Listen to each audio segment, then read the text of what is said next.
네, 역대 어느 총선에도 없었던 유례없는 변수들이 더해지고 있습니다. 비례정당 경쟁이 가열되는 가운데 코로나19 확산으로 감염병 사태 속에서 총선이 치러질 전망입니다. 네, 관련 소식은 선거 상황실의 이재동 기자와 더 깊게 살펴보도록 하겠습니다. 네, 일단 총선이 지금 한 달 정도 남아있는 상황이고 국민들 여론을 여론조사 결과를 통해서 보면 더불어민주당이 40%대고 미래통합당이 30%대 지지율을 유지하고 있는 상황인데 이렇게 되면 결국 원내 일당을 가릴 승부처가 결국 이 비례대표 정당 투표로 결정이 될 것이다라는 전망이 나오고 있더라고요. 좀 어떻게 보십니까? 네, 그렇습니다. 이번 총선은 아시다시피 준연동형 비례대표를 도입한 선거법 개정 이후 처음 치러지는 선거입니다. 예. 민주당, 통합당이 모두 전체 의석 300석 가운데 지금 가반 의석을 두 정당 모두 노리고 있거든요. 그런 상황에서 두 당 모두 비례용 정당을 만들려고 하고 또 이것을 통해서 최대한 의석수를 지금 끌어올리겠다는 전략입니다.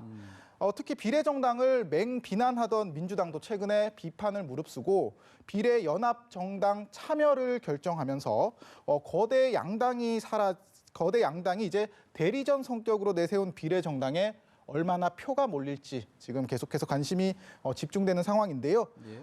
일단 통합당 같은 경우는 오늘 오후 이제 비례대표 후보자 명단을 확정할 예정인데 지금 조금 지연이 되고 있는데 아마 오늘이나 곧 조만간 확정할 예정이고요. 예. 민주당 같은 경우에는 일단 어제 일정대로 비례대표 순번을 확정을 했습니다. 예.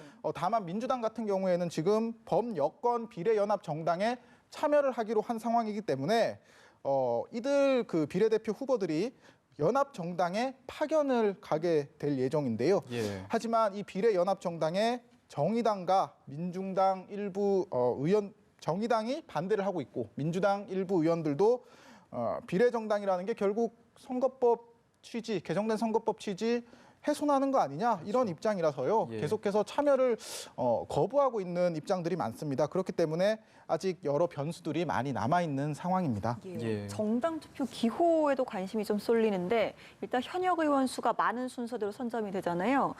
더불어민주당에서 이제 선점을 할 수 있을 것인데 눈치 게임이 시작됐다 이런 이야기도 있더라고요. 네, 제가 좀 전에 아직 많은 변수 남아 있다고 말씀을 드렸는데 그중 하나가 바로 앵커께서 말씀하시는 것처럼 비례대표 선출을 위한 정당 투표에서 어느 당이 앞 기호를 받느냐는 겁니다. 아무래도 투표 용지에서 번호가 빠르면은 선거에 유리해질 테니까요. 예. 그렇기 때문에 근데 이 말씀하셨다시피 이 순번이라는 게 각 정당에 있는 현역 의원 숫자로 정해지는 거거든요. 지금 미래통합당 비례위성정당인 미래한국당에는요. 현역 의원 6명의 의원이 지금 파견을 나가 있는 상황입니다. 이들보다 앞번호를 받으려면은 지금 연합정당의 민주당 현역 의원이 최소한 7명은 나가야 되는 거 아니냐. 지금 이런 얘기들이 나오고 있는데요. 예. 일단 민주당은 구체적인 설득 작업에 나선 상황입니다. 이해찬 대표가 오늘 이번 선거에 불출마하는 일부 중진 의원들을 만나서 오찬을 함께 했다고 하는데 아무래도 이 자리에서 현역 연합 정당으로 당적을 옮기는 문제가 자연스럽게 논의가 됐을 것으로 보입니다. 예. 이번 총선의 여러 변수들 짚어주고 계신데 이 코로나19가 미칠 영향도 상당히 알아봐야 될 것 같은데 좀 이게 확진자 같은 경우는 좀 투표를 할 수 있는 방법이 따로 있다고요? 네, 그렇습니다. 이번 총선에서 코로나19 사태 아무래도 이번 선거의 최대 변수 중에 하나가 될 것으로 보이는데 예. 이 코로나19 사태가 물론 투표율에 영향을 미칠 겁니다. 아무래도 사람이 많이 모여 있는 곳에 사람들이 지금 최근에는 가기를 꺼려하고 있잖아요. 그렇기 때문에 투표율에도 지금 영향을 미치는 거 아니냐 이런 얘기들이 나오고 있는데 예. 일단 중앙선거관리위원회에서는요 확진자들을 대상으로 이제 투표를 할 수 있는 여러 방안들을 지금 마련을 해 놓았습니다. 일단 지금 코로나19 확진 판정을 받는 경우에는 병원이나 아니면은 생활치료센터에 격리가 되잖아요. 예. 이 사람들 대상으로 거소 투표, 그러니까 우편으로 투표를 할 수 있도록 했고요.